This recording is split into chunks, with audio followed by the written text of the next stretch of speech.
The first thing a man notices when he enters ADX Florence is the silence. Not prison silence, the kind broken by distant shouting, clanking metal, boots slapping concrete, and the chaotic heartbeat of overcrowded cell blocks. No. ADX silence is different. It's thick, heavy, almost alive. It presses against your ears until even your own breathing sounds too loud. It wraps around you like cold water, swallowing every small sound before it can echo back. Some men say the prison breathes. Others say the prison listens. The truth feels like a mix of both. ADX Florence sits alone in the high desert of Colorado, surrounded by dry plains and mountains so distant they almost feel painted onto the horizon. If you stand outside, if you're one of the few who gets to stand outside, you can feel the desert wind cutting across your face like a blade honed by nature itself. The air is thin, metallic, strangely clean compared to the lives of the men inside. The gates are tall enough to block the sky, and the fences are laced with razor wire sharp enough to cut the wind in half. The moment you step inside, the world behind you dissolves, replaced by a concrete labyrinth designed to erase everything you used to be. For the prisoners who arrive here, ADX is not just another facility. It is the end of the line. The place where freedom becomes a memory instead of a possibility, where time becomes a fog instead of something you measure. Every door inside this place is automated. No metal slamming, no guard keys jingling in pockets.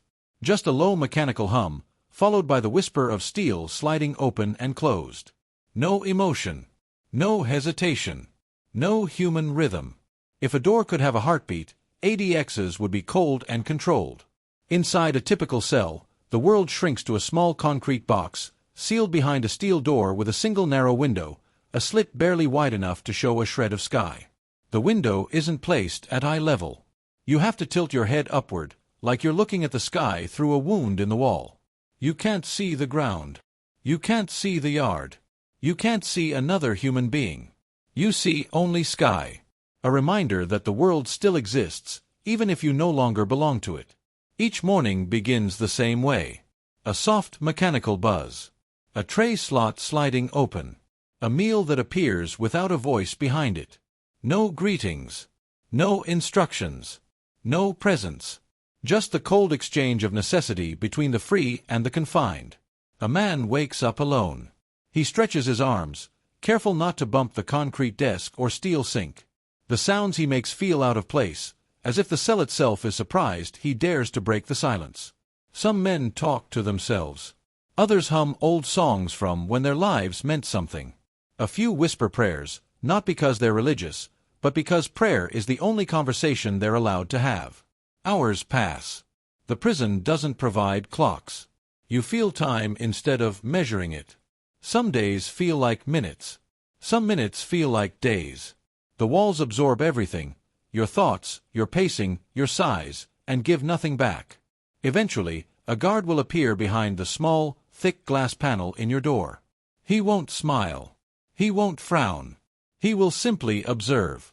At ADX, guards are trained to be ghosts, present but untouchable, human but unreachable. If you're scheduled for recreation, the door hums and slides open. You step out, wrists chained, ankles cuffed. You walk through layers of gates, each one opening and closing with that same mechanical breath. Outside, instead of a yard filled with men, noise, and motion, you enter an empty cage. They call it a recreation pen, but it feels more like a steel box with a grate for a ceiling. The sky stares down at you through metal mesh, and for a moment you might imagine you're free. But then the wind hits your face, sharp and cold, and the illusion breaks. Some prisoners stretch their legs. Some stare up at the sky until their necks hurt. Some pace back and forth until their breath turns into steam in the cold air.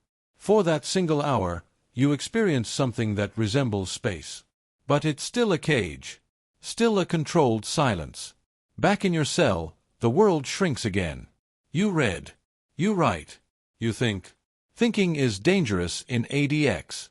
Thinking too much can crack a man open. Thinking too little can numb him until he forgets what thinking ever felt like. The prison was designed to break routine by enforcing routine, an invisible contradiction built into every hallway and every door. You eat at the same times each day. You shower at the same times.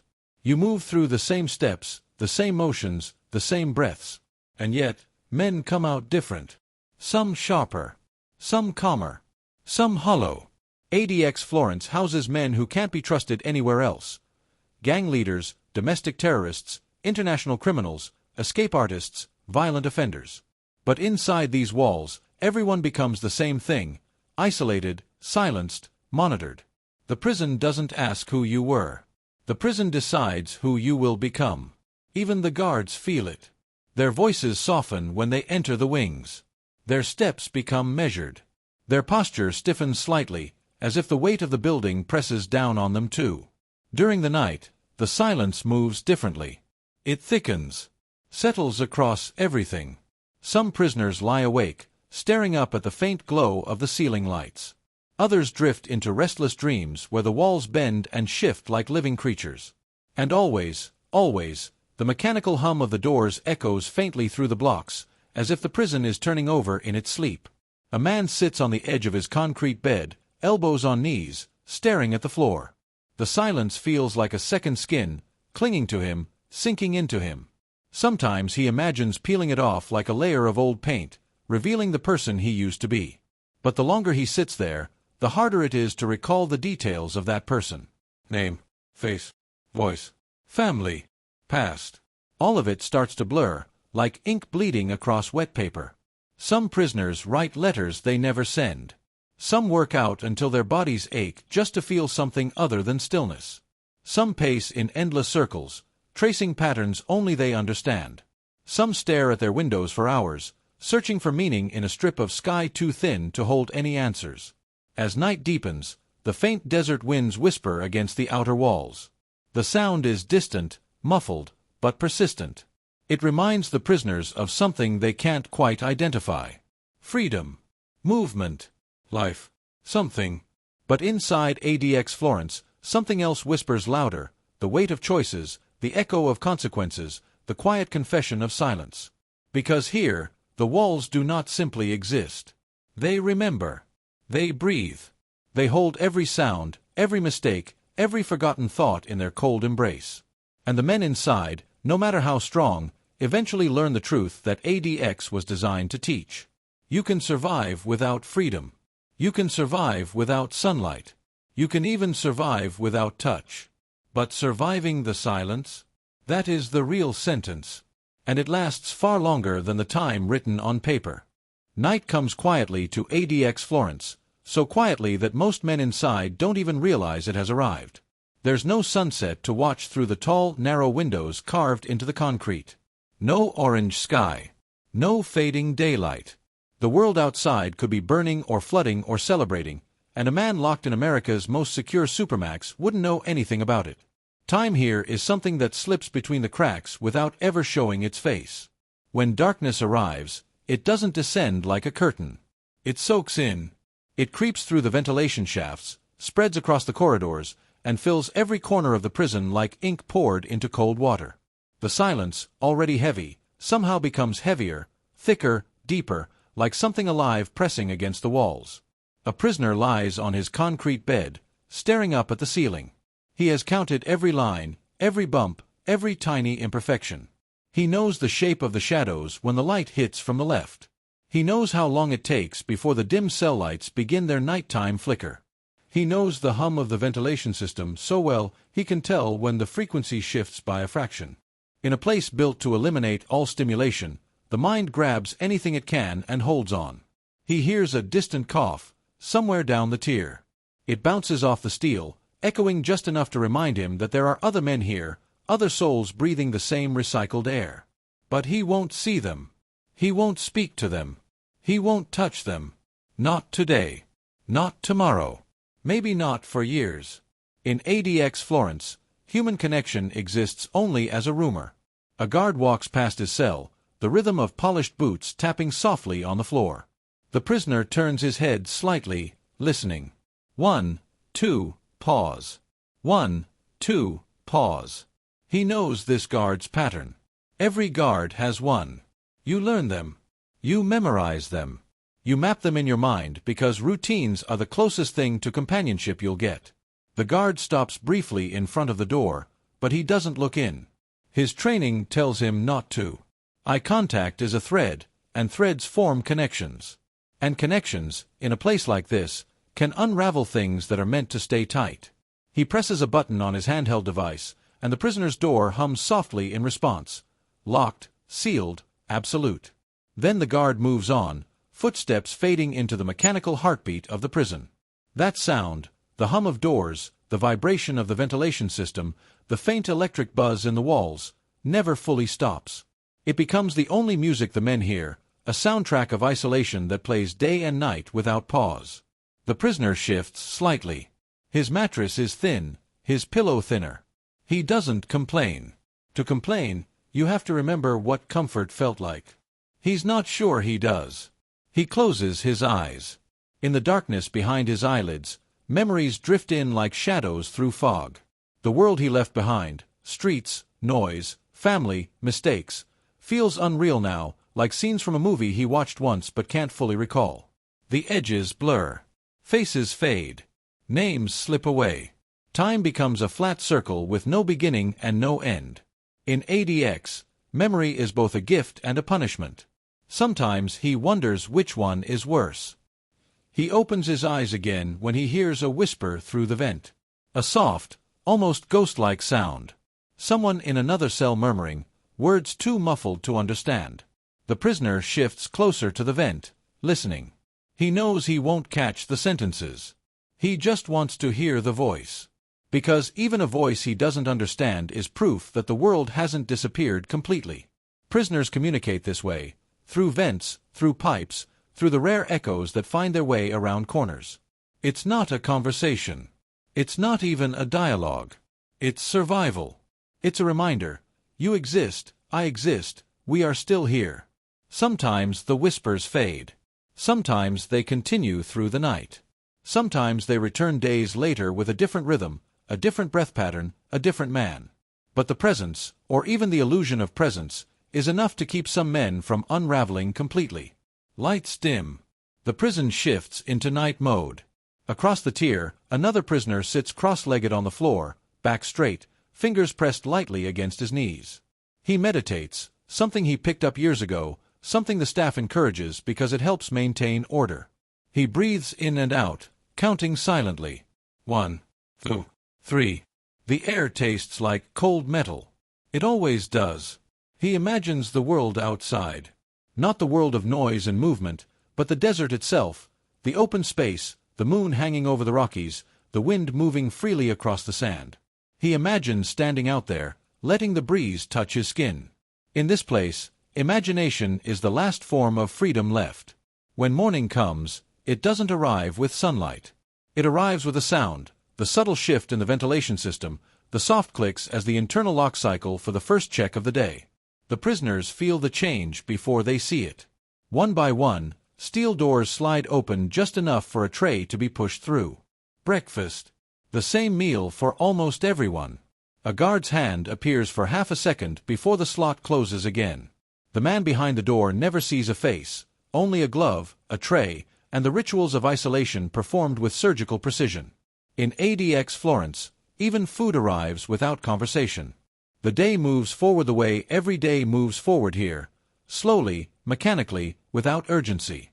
The prisoner cleans his cell, wipes dust from the concrete edges, folds and refolds the same thin blanket. Some men read.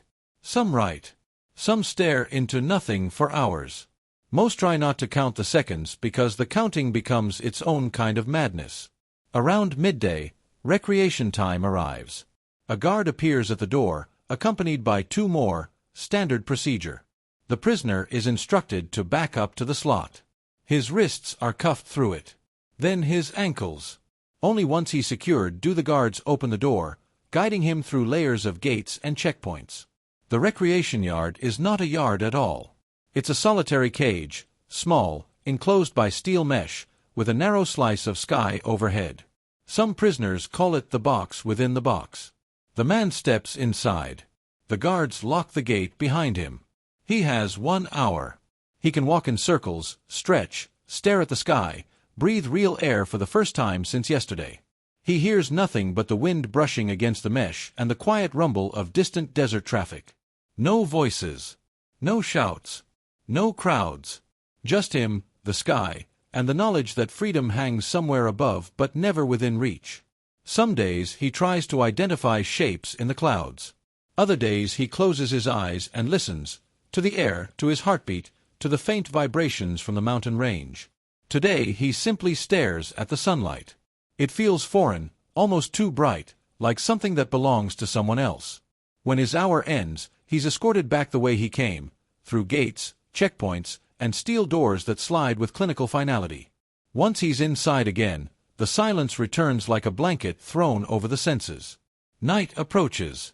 Not quickly, not suddenly, but gradually, like a memory returning from far away. Inside one cell, a man folds a piece of paper slowly, carefully. It's a letter. It will never be mailed. He's not even sure who he's writing to anymore. But the act of writing, the curve of the pen, the scratch of ink on paper, gives structure to a world that otherwise feels shapeless. He writes about dreams he had years ago. He writes about regrets. He writes about the sky, even though he can barely see it. Then he stops, placing the paper under his thin mattress, where dozens of other letters rest like silent witnesses. Each one is a piece of him he's trying not to lose. Across the wing, another prisoner mutters a prayer under his breath. Not loudly, not confidently, just enough to remind himself that something bigger than these walls might still exist. As the hours drift, the prison grows quieter, as if settling into sleep. But ADX Florence never sleeps. It watches. It listens. It absorbs every moment. A guard walks the corridor one last time, checking every door, every lock, every faint sign of movement. He doesn't speak. He barely breathes. There's a reverence to the silence, a respect for the weight of what this place holds. Inside the cells, men lie down. Some close their eyes. Some keep them open. Some dream. Some fear dreaming. Some simply wait. In the darkness, the building hums softly, like a giant machine breathing in and out. A fortress designed not just to contain bodies, but to contain the idea of escape, rebellion, chaos, communication, humanity. ADX Florence doesn't break men loudly. It breaks them quietly. Day by day. Memory by memory. Silence by silence. Here, men vanish long before the world forgets them. They fade into the concrete itself, becoming echoes in a place where echoes have no room to live. And as night fully settles over the desert, the prison whispers its truth again, the same truth it whispers every night. You are here. And here is all you will ever be.